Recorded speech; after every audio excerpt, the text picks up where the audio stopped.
Definitivamente, como decía Carlos, solo hoy tenemos. Ayer ya pasó, mañana a saber si nos va a llegar. Hoy tenemos.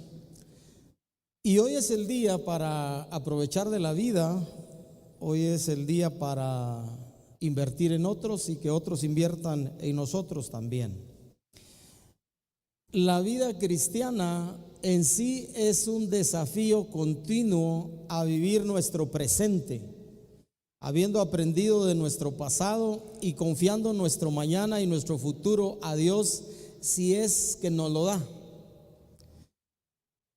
A no arrastrar de nuestro pasado una serie de cosas que pudieran habernos afectado ahí en la vida y que pueden ser un estorbo para disfrutar el hoy, y tampoco a afanarnos y a preocuparnos como normalmente lo hacemos o lo pueden hacer muchos excesivamente por nuestro mañana, por las incertidumbres que ciertamente trae el mañana y que a veces tanto nos afana. El llamado de la vida cristiana es a vivir hoy. Alguien dijo una vez que debiéramos vivir cada día como que fuera el último de nuestra vida y debiéramos hacer planes como que vamos a vivir 1000 años. Hoy en la mañana, por cierto, estaba pensando, y voy a dedicarme un tiempecito a eso, estaba pensando un poco en Abraham, el llamado que él recibió para dejar su tierra, para dejar su casa, para dejar su familia y recibir un llamado de Dios para ir a una tierra que no conocía, y ciertamente recibió promesas de Dios, y por lo cual la Biblia le llama el padre de la fe para nosotros, ¿verdad? Creyó Abraham a Dios, dice la Biblia, le fue contado por justicia, y por haber creído a Dios fue llamado amigo de Dios. Le llamamos el padre de la fe. Él vio una tierra prometida así de lejos nada más, pero había recibido la promesa de una tierra y de una familia grande. Vio a su hijo. ¿Quién era el hijo de Abraham? Isaac, ¿verdad? Y luego, después de Isaac, ¿quién nació? Hablando de la promesa de Dios, nació Jacob, y de Jacob nacieron los 12 patriarcas. Pero a Abraham le fue ofrecida una nación imposible de contar, como la arena del mar o como las estrellas de los cielos. Pero a la vez pensaba en que ese hombre que Dios escogió, ese Abraham, no solamente le creyó a Dios, sino que había ya desde el momento que Dios lo llamó en su vida y en su corazón cualidades de vida y de carácter que fueron elementos utilísimos para Dios como parte del llamado. Porque algunas veces podemos pensar que Dios hace un llamado a nuestra vida y nos promete algo y que todo depende de Dios, aunque realmente al final de cuentas sí es así. Pero mucho de lo que Dios hace en nuestra vida va a depender de nuestro carácter, de nuestras actitudes y de nuestras acciones y del empeño que pongamos en alcanzar aquello que Dios nos prometió. Y eso no pelea con la fe, con creerle a Dios. La vida cristiana es así, una serie de situaciones, de procesos que debemos aprovechar cada momento de la vida. Y Dios puso en mi corazón compartir hoy una reflexión acerca de algunas realidades de nuestra relación con Dios que con mucha frecuencia podemos perder de vista como parte de todo nuestro quehacer diario. Así que yo quiero llevarle a Hebreos capítulo 10. Si va a abrir su Biblia, la van a poner en la pantalla, lo vamos a leer. Yo lo voy a leer aquí. Si ponen la versión Reina Valera 60, pues es la que yo tengo aquí. Va a aparecer ahí en la pantalla si usted no trajo Biblia, y si usted quiere seguirla en su teléfono, este es un buen momento para usarlo. Después guárdelo, por favor, si no va a usarlo para eso. Y si trajo su Biblia física, pues use su Biblia física también, ¿verdad? Y si no, péguese a un cristiano que trajo Biblia, ¿verdad? O lo sigue en la pantalla con nosotros por Hebreos capítulo 10, y vamos a empezar desde el versículo 1, por favor. Realidades de nuestra relación con Dios que con frecuencia podemos perder de vista. Ya está en su Biblia, acompáñame en la pantalla. Porque la ley, teniendo la sombra de los bienes venideros, no la imagen misma de las cosas, nunca puede, por los mismos sacrificios que se ofrecen continuamente cada año, hacer perfectos a los que se acercan. De otra manera cesarían de ofrecerse, pues los que tributan este culto limpios una vez no tendrían ya más conciencia de pecado. Pero en estos sacrificios cada año se hace memoria de los pecados, porque la sangre de los toros y de los machos cabríos no puede quitar los pecados. Por lo cual, entrado en el mundo, dice: sacrificio y ofrenda no quisiste, mas me preparaste cuerpo. Holocaustos y expiaciones por el pecado no te agradaron. Entonces dije, y está hablando del Hijo de Dios: he aquí que vengo, oh Dios, para hacer tu voluntad, como en el rollo del libro está escrito de mí. Diciendo primero: sacrificio y ofrenda y holocaustos y expiaciones por el pecado no quisiste ni te agradaron, las cuales cosas se ofrecen según la ley. Y diciendo luego: he aquí que vengo, oh Dios, para hacer tu voluntad, quita lo primero para establecer esto último. En esa voluntad somos santificados mediante la ofrenda del cuerpo de Jesucristo, hecha una vez para siempre. Y ciertamente todo sacerdote está día tras día ministrando y ofreciendo muchas veces los mismos sacrificios, que nunca pueden quitar los pecados. Pero Cristo, habiendo ofrecido una vez para siempre un solo sacrificio por los pecados, se ha sentado a la diestra de Dios, de ahí en adelante esperando hasta que sus enemigos sean puestos por estrado de sus pies, porque con una sola ofrenda hizo perfectos para siempre a los santificados. ¿Cuántos santificados hay aquí? Levanten la mano. Eso es usted y yo, mire. Con una sola ofrenda hizo perfectos para siempre a los santificados. Y nos atestigua lo mismo el Espíritu Santo, porque después de haber dicho: este es el pacto que haré con ellos después de aquellos días, dice el Señor, pondré mis leyes en sus corazones y en sus mentes las escribiré. Añade: y nunca más me acordaré de sus pecados y transgresiones. Pues donde hay remisión de estos, no hay más ofrenda por el pecado. Nos vamos a detener ahí un momentito. Cristo ha hecho una obra perfecta por ti y por mí, por todos aquellos que nos hemos acercado a Él con confianza, nos hemos arrepentido en un punto X de nuestra vida. En mi caso, hace 40 años y piquito, y pusimos nuestra confianza en Él como aquel que llevó su cruz, y en esa cruz llevó nuestro vituperio, llevó nuestro pecado y murió en nuestro lugar. Él fue el sustituto, la ofrenda única por los pecados de toda la humanidad. Pero aquellos que se apropian de esa muerte y de esa resurrección de Jesús hacen realidad en su vida esa verdad. No solo es suficiente que Cristo haya muerto en la cruz y resucitado entre los muertos, sino que los seres humanos tenemos que poner nuestra fe y confianza en ese sacrificio, en esa muerte, en esa resurrección de Jesús, arrepentirnos de nuestros pecados. Y entonces ocurre en nuestra vida, cuando lo hacemos, lo que la Biblia llama el nuevo nacimiento. Nacemos a una nueva experiencia, a una nueva relación con Dios.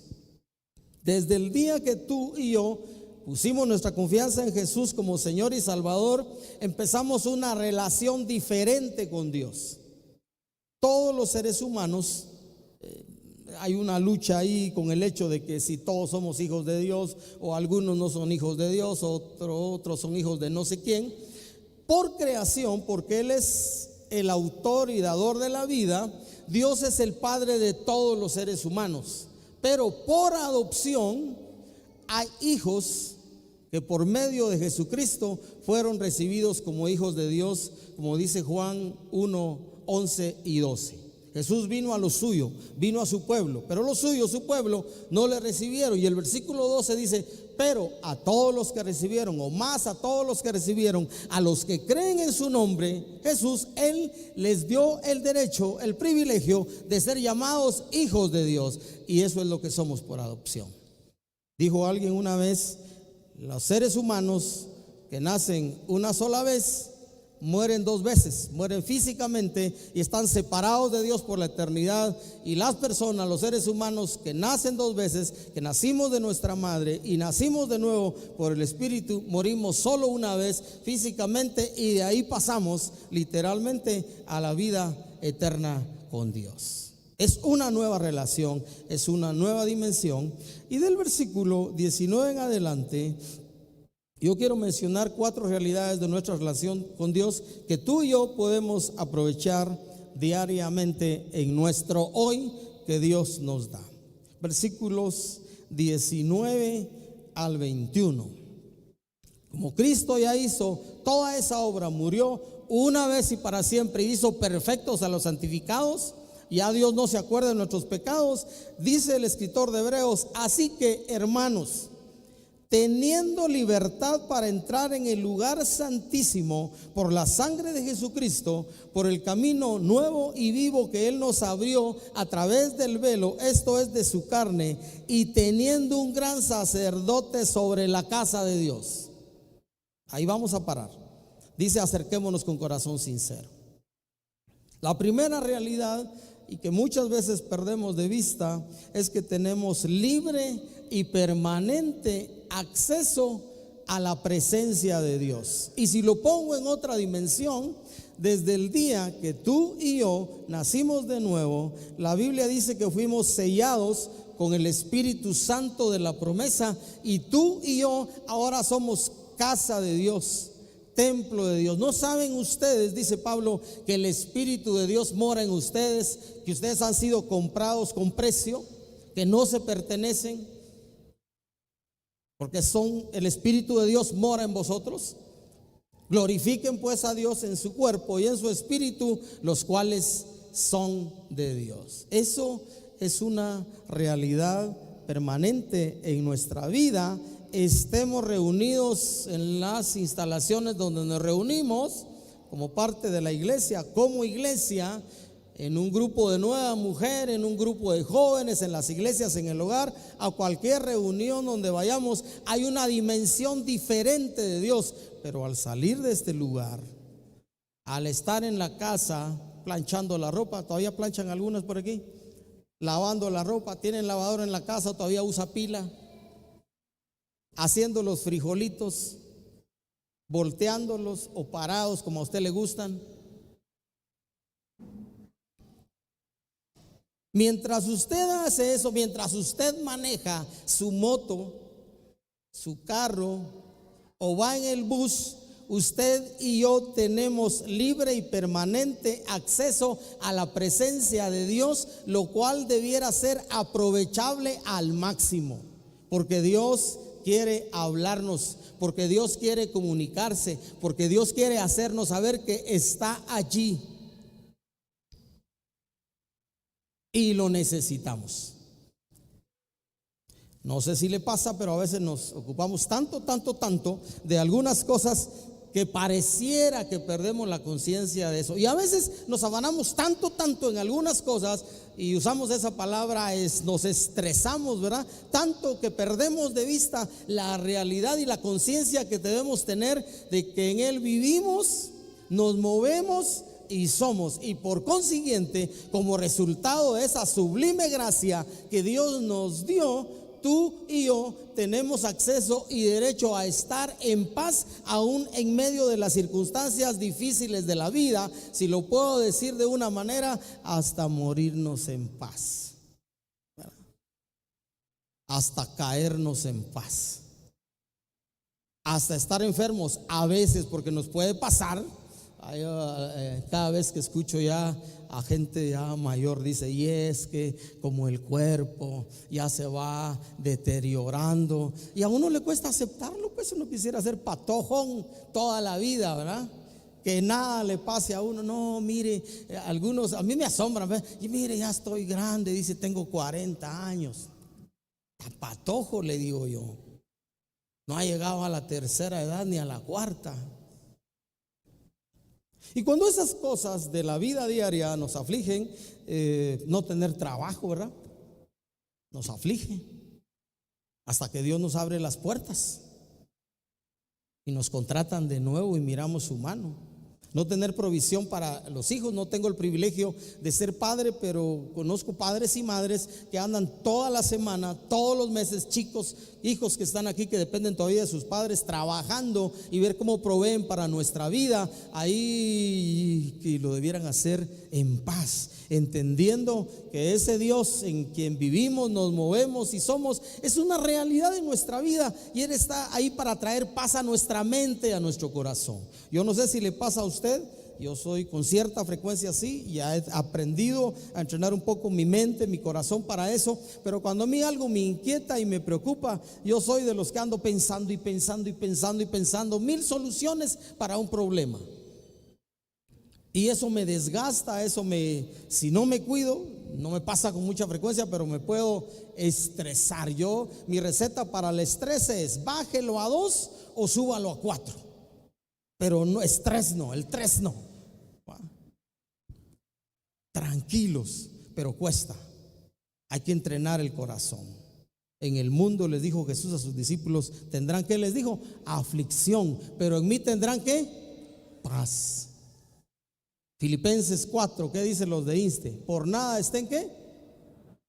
Sino que sean conocidas sus peticiones delante de Dios con ruego, súplica y acción de gracias, y como fruto de esa acción, de esa actitud, dice: y la paz de Dios, que sobrepasa todo entendimiento, guardará sus corazones y pensamientos en Cristo Jesús. Pero el ánimo es: no se afanen. Jesús le dijo a sus discípulos: no se afanen porque han de comer. Y miren cómo nos ocupa y preocupa la comida de cada día en la casa, pues. A mí algunos me dicen: mira, vos como no tenés responsabilidad, me dices, y pues no tengo nada, digo yo. Pero yo me recuerdo que nomás empezar a trabajar a los 18 años y supe que en la casa había necesidades. No era marido de mi mamá, ni tata de mis hermanas y mi hermano, pero yo supe que había que ayudar en la casa de los 18 para acá, y espero morirme haciéndolo, pues. Pero el asunto es no afanarse, no preocuparse. Esa palabra es una palabra compuesta, dice en idioma español. Está la ocupación y está la pre. El pre es mal usted en la ocupación. Usted tiene que ocuparse sosegadamente. No tiene que comer, no tenga que comer en paz. Eso es difícil, ¿va? Pero puede pasar. Jesús abrió el camino. Mire, un privilegio. Mientras cantábamos a Dios, adorándole en esa expresión, yo pensaba y me puse ahí a llorar un ratito de gratitud para con Dios por todos sus beneficios para conmigo. El privilegio de que me perdonó todos mis pecados. El privilegio de que mi nombre está en el libro de la vida. El privilegio de que por 40 años ya Él ha sostenido mi vida física, emocional, toda mi vida, en todo sentido. Ha guardado a mi familia, ha alcanzado a mi familia con su salvación. ¿Cómo pagarle a Dios eso? Jesús abrió el camino. Él quitó la ley de por medio y nos metió en este proceso de la gracia, que es más compromiso con Dios. Y el Espíritu Santo mora en nuestro corazón. Nunca nos olvidemos. Y cuando eso pase, detente un momento. Si tuviera bicicleta, el ejemplo que usaría: meterle un palo a la llanta de la bicicleta. No le va a meter a ningún carro, por favor, para que pare, detenga la vida y piense. Libre y permanente acceso a Dios mismo. No solo quiero decir a la presencia de Dios, quiero decir a Dios mismo. Abraham fue llamado amigo de Dios. Jesús les dijo a sus discípulos: ya no les voy a llamar siervos, yo les voy a llamar, ¿qué? Amigos. Y nosotros debiéramos hacer eso, que Dios nos pueda decir: amigos, te conozco. Nosotros lo conocemos a Él, pero nos conoce Dios. Tenemos comunión directa con Dios. Necesitamos algo más. Segunda cosa, vamos a ir al versículo 22, por favor, ¿verdad? Jesús nos abrió el camino. Entonces dice el 22: acerquémonos con corazón sincero, en plena certidumbre de fe, purificados los corazones de mala conciencia y lavados los cuerpos con agua pura. Los requerimientos de Dios para mantener una relación estrecha con Él. Mire, Dios conoce el corazón nuestro. Vaya si no. Y a mí me llama la atención que los escritores bíblicos, por el Espíritu Santo, todavía nos animen a nosotros a ser sinceros, a ser sincera, a no tener añadidos a nuestra vida, rellenos en nuestra vida. La cera la usaban antiguamente cuando un mueble se rompía. Algunos hacen ahora pegamento del acerrín y rellenan los agujeros de los muebles, pero ya con el tiempo agarra otro color en el barniz. No, sincero es de una pieza, sincera es de una pieza. Y Dios conoce nuestro corazón. ¿Quién de nosotros se atrevería? Bueno, a veces podemos atrevernos, ¿verdad?, a querer engañar a Dios. Si Él lo conoce todo, pasado, presente, futuro. Ni siquiera hemos puesto las palabras en nuestra lengua, dice el salmista, y a Dios la conoce toda. Pero a veces nos damos el lujo de querer acercarnos a Dios de una manera incorrecta. Por eso el escritor de Hebreos dice: ya tienen acceso libre. Bueno, sean sinceros, sean de verdad, sean de una pieza, corrija sus motivos. Acérquese con certeza, creyendo. Es necesario que el que se acerca a Dios, dice Hebreos 11:6, crea que le hay, crea que Dios es y que Él premia, que Él recompensa a los que le buscan. Purificados los corazones de mala conciencia. Mire ahí dentro nuestro esa forma que los estudiosos han dividido la personalidad humana, ¿verdad? Intuición, conciencia, comunión. Esa parte de nuestro ser donde usted y yo tenemos testimonio de lo bueno y lo malo. Por eso es que algunos nos dicen: ahí vos y tu conciencia.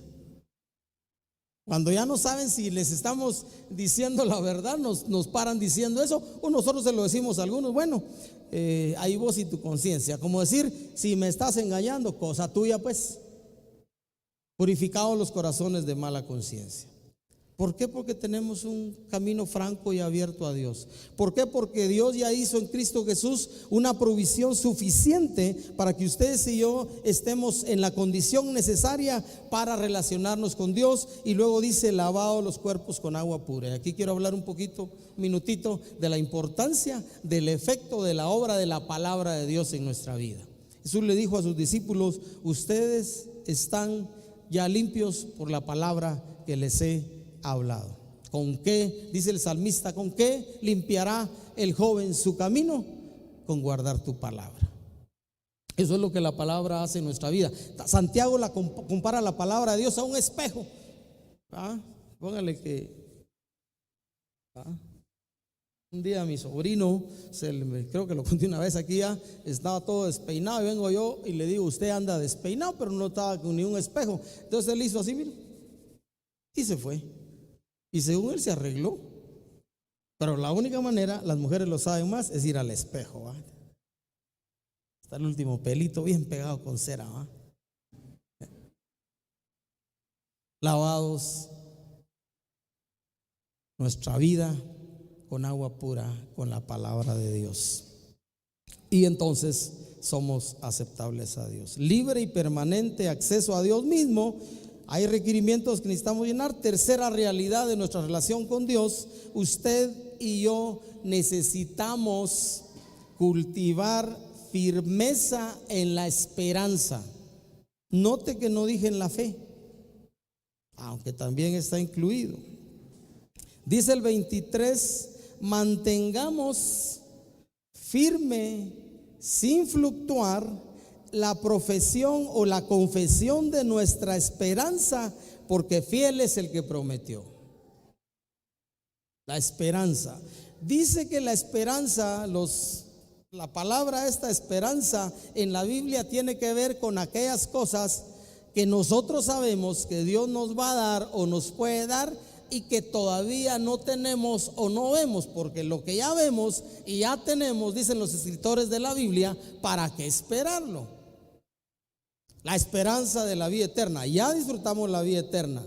En esto consiste la vida eterna: que conozcan a ti, el único Dios verdadero, y aquel a que tú enviaste. Pero un día, cuando nos muramos físicamente, entonces entenderemos toda esa dimensión de la vida eterna, la esperanza de la vida eterna. Entonces, cuando habla de mantener firme la confesión o la profesión de nuestra esperanza, habla de esas cosas que sabemos que Dios nos ha prometido y que deben hacerse y que pueden hacerse una realidad en nuestra vida. Y la otra palabra que usa la Escritura es sin fluctuar. Y eso de fluctuar tiene que ver con ese sube y baja que algunas veces experimentamos en la vida. Santiago dice: la persona de doble ánimo es que inconstante en todos sus caminos. Mantengamos firme sin fluctuar la profesión de nuestra esperanza, porque luego dice el escritor: porque fiel es el que prometió. ¿Se recuerda el mensaje de la semana pasada? ¿Cómo se llamaba? ¿Cómo se llamaba el mensaje de la semana pasada que nos compartió Haroldo? ¿Cómo? Caminando, confiando en las ¿qué? En las promesas de Dios. Fiel es el que prometió. Mire, dice un escritor del Antiguo Testamento: Dios no es hombre para que mienta, ni hijo de hombre para que se arrepienta. No dijo y no hará, no prometió y no cumplirá. Le digo, lo que está en la Escritura de todos los hombres, familias y pueblos que experimentaron la gracia de Dios, han experimentado a un Dios que cumple, y que el Nuevo Testamento dice: aunque nosotros, dice, seamos infieles, Él permanece fiel, porque no puede negarse a sí mismo. Ese es el carácter de Dios, y eso a mí me da confianza. Sin fluctuar, firmes, firmes en la esperanza, creyendo que Dios es fiel, sabiendo que Dios es fiel, experimentando que Dios es fiel. Mire, yo le digo a mucha gente: cada día le creo más a Dios y dudo menos, porque todavía tengo mis luchas. Porque después de 21 años sin el Señor en mi corazón y sin Cristo como Señor y Salvador, y en el que Dios me cuidó y me guardó en su misericordia y su bondad, y después de 40 años, ya van a ser 41, que Dios me alcanzó y me ha cuidado, me ha guardado, me ha aguantado, me ha soportado, me ha sacado adelante aún en las mayores crisis de la vida, yo cada día le creo más a Dios y cada día dudo menos de Él, porque Dios es fiel, y me lo recordó mientras estaba allí. Dios me recordó algunas de las cosas que me hizo que yo renunciara hace muchos años, y me recordó y me dijo: acordate que te pedí que renunciaras a tal cosa, y acordate que te dije que renunciaras a tal cosa. Y cuando me pidió esas cosas hace muchos años, fue difícil para mí renunciar, y he tratado ya, ¿por qué? Por 30 años que no se me olvide esas cosas que Dios me dijo que renunciara, porque si yo no renuncio a ellas y me las agarro, las abrazo, me las apechugo más de lo necesario, voy a luchar y voy a sufrir, porque me dijo: si renuncias, entonces tal cosa. Y me prometió algo. Firmes en la esperanza, porque fiel es el que prometió.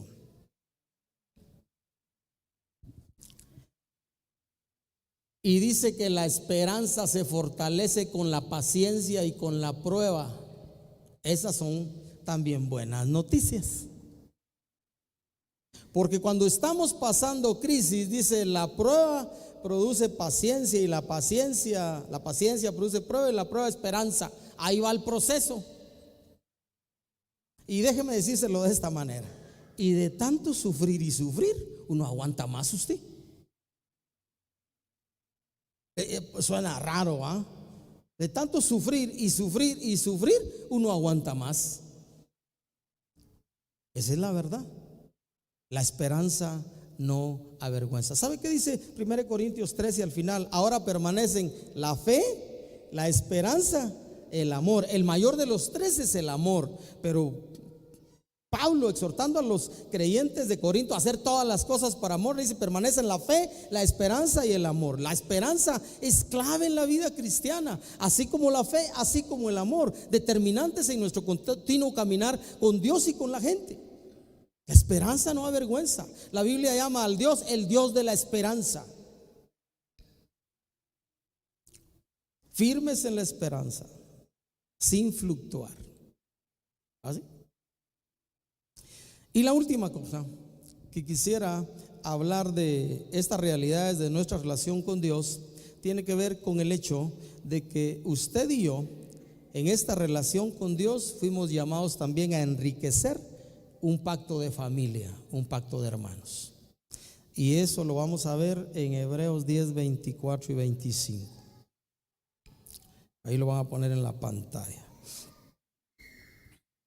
Mantengamos firmes sin fluctuar la profesión de nuestra esperanza, porque fiel es el que prometió. Y luego dice el 24: y considerémonos unos a otros para estimularnos al amor y a las buenas obras. Y mira el consejo que da después el escritor de Hebreos: no dejando de congregarnos, como algunos tienen por costumbre. Eso quiere decir que ahí entre los hebreos algunos acostumbraban no congregarse. No dejando de congregarnos como algunos tienen por costumbre, sino exhortándonos, y tanto más cuando veis que aquel día se acerca. Enriquecer el pacto de familia y de hermanos. Considerémonos unos a otros. Eso quiere decir: mira a tu hermano y alégrate con sus alegrías. Mira a tu hermano y sufre con sus sufrimientos. Mira a tu hermano y pasa las crisis con él. Mira al que cae y levántalo. No lo hundas más, no lo señales más. Considerémonos unos a otros para estimularnos al amor y a las buenas obras. Mira a tu hermano y anímalo. Eso quiere decir: no tenemos por qué luchar solos. No tenemos por qué estar solos. Yo pasé un tiempo por años en mi casa en que no tuve la confianza de abrir mi corazón con mis padres ni con mis hermanas y mi hermano mayor, algunas crisis de mi vida. Entonces sufrí solo, me amargué solo, me puse trompudo solo, porque así anduve yo por mucho tiempo sin poder sonreírme. Creí que la vida me dañó tanto como andar trompudo por donde quiera. Hasta que vine a la congregación descubrí este pacto de familia que también pude llevar a la casa con mis padres y mis hermanas y mi hermano, y ahora mis sobrinos y resobrinos. Estoy en un pacto de familia de sangre y un pacto de familia con mis hermanos por la sangre de Cristo. Son mis hermanos en la fe, son mi familia, son aquellos en los que yo pienso cuando paso crisis, porque me sostiene pensar en ustedes, y algunos de ustedes han sido cercanos y algunos más cercanos a mi corazón y me han fortalecido y me han ayudado. Aquí para atrás tengo historia de amigos que tengo de 40 años, como Haroldo, como Roberto, como Robin, 39 años. Hemos crecido juntos, a veces casi ni nos miramos, pero somos amigos de años y vivimos juntos los primeros años, aventura de nuestra vida cristiana. Crecimos juntos, somos un pacto de familia. No nos dejó Dios como parte de la iglesia para vivir abandonados, ni para abandonar a los demás. Eso debemos ser como familia. Miras a alguien luchar, ayúdalo, anímalo, sosténlo. Tienes algo para darle, bendícelo, lo que sea, un abrazo, una llamada, un mensaje. Ahora hay tantos medios para fortalecernos y animarnos. Somos un pacto de familia. Y el escritor de Hebreos incluye: no dejando de congregarnos. Yo me recuerdo las luchas cuando ya tenía vehículo. Un día fue difícil para mí, entre los 20 y pico años, 30, sentarme con mi padre y le dije: mire papi, ya tengo carro, y él a veces necesitaba favores, y yo tuve que decirle a mi padre, con el mayor respeto del mundo: yo quiero decirle algo. Si usted me avisa, yo hasta tenía responsabilidades en la congregación de servicio. Si usted me avisa con tiempo, puedo organizar, pero si no, alguien le puede manejar el carro y se lo dejo. Pero yo necesito congregarme los domingos. Y gracias a Dios mi padre lo entendió. Y procuro mientras estoy aquí en Guatemala, si visito otra congregación, estoy aquí, vengo acá, si voy a otro país y conozco congregaciones, me congrego. ¿Sabe por qué? Porque es parte de mi vida y de mi corazón. Una vez a la semana, que nosotros no tenemos otras reuniones generales como congregación, aparte de los grupos pequeños, como iglesia, como parte de una iglesia local. Congregarnos, esto es parte de la vida. Dios le pidió a los judíos, a los israelitas, su Shabbat, su sábado, de 6 de la tarde de viernes para 6 de la tarde de sábado, dedicado, consagrado, apartado para Dios. No hacían obra alguna. Eso quiere decir que ellos ni comida hacían, apartaban comida del día anterior para solo calentarla y hacer lo mínimo, porque ellos ese día lo apartan todavía, los que practican el judaísmo, para, como aprendí de alguien, dejar que Dios trabaje en sus vidas. Ahí están en casa. Es en los días en donde los padres les hablan a los hijos la historia de ese Abraham, un hombre errante era nuestro padre y Dios lo llamó a dejar su casa, y por eso los judíos aprenden identidad como pueblo de Dios y en Dios, porque desde chicos ellos escuchan las historias de sus antepasados, de Abraham, Isaac y Jacob y los 12 patriarcas de las tribus de Israel, y aprenden hoy de sus destierros y de sus luchas a través de los años, su Shabbat dedicado a Dios. Nosotros somos tan pilas que los domingos todavía a veces trabajamos, y a media semana vamos con el doctor porque andamos estresados. Trabaja 6 días. Dijo trabaja, no descanse 6 días. Trabaja 6 días y descansa 1 a la semana. Nosotros le salimos un poco de ventaja a Dios. A mí me costó aprender a descansar un poquito los domingos, porque por años aún en las tardes salía a ver familias de la congregación. No estaba aquí en la congregación, pero ese era mi placer y mi gusto y mi gozo, hasta que aprendí a compartir con mi familia ese día, o apartar un ratito con la escritura, con Dios, porque es el tiempo en el que Dios trabaja a uno. Le cuento, nos morimos y si nos va bien, nuestra familia nos va a extrañar un poquito. Nos van a llorar unos días, unas semanas, unos meses, algunos nos lloran años. Pero le cuento que el mundo va a seguir girando, el sol va a seguir alumbrando y sus hijos y sus nietos van a seguir creciendo. Alguien los cuidará. Y en ese reposo de Dios, en esos tiempos con Dios, hablando de los tiempos que tenemos congregacionales y otros nosotros con Dios, vamos a aprender la importancia de lo que es tener a Dios como lo más importante y sagrado en la vida. Hay que aprenderlo. No estoy hablando de los que tienen que trabajar en un hotel o en lugares, restaurantes, que tienen que trabajar los domingos. Eso es, hay que hacerlo. Más bien yo animo a la gente, por favor, agarrar ese trabajo, no tenés otro. Debemos ser congruentes con la vida y con la necesidad. Pero somos una familia. Yo quiero animarte, en primer lugar, a no dejar a nadie solo de nuestros hermanos. Y en segundo lugar, a que no estés solo. ¿Qué quiere decir eso? Si no te buscamos, búscanos tú. Llámanos tú. Toca la puerta de nuestra casa o de nuestro corazón tú.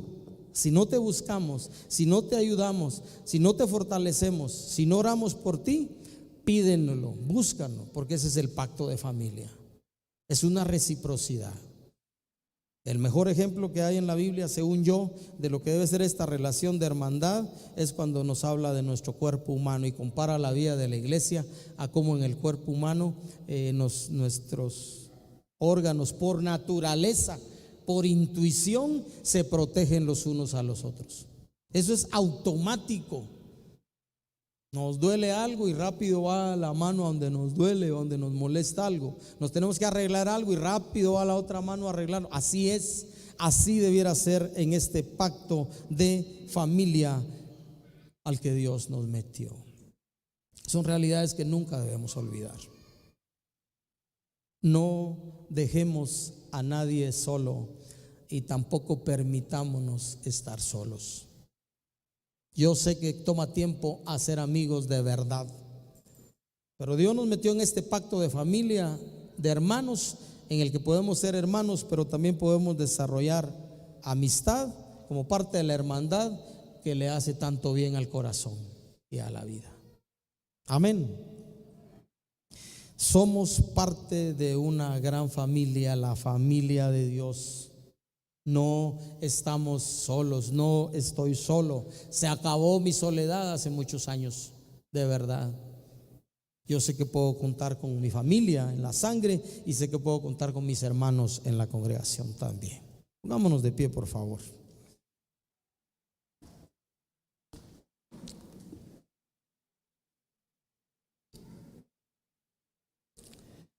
Libre y permanente acceso a Dios mismo. Los requerimientos de Dios para una buena relación, firmes en la esperanza, sin fluctuar porque Dios es fiel, y enriquecer el pacto de familia. Si estás cerca de tu familia, por favor, tómalos ahí de la mano. Si estás solo, únate a una familia, porque no, para que no dejemos a nadie solo, por favor. Júntese con alguien, péguese con alguien.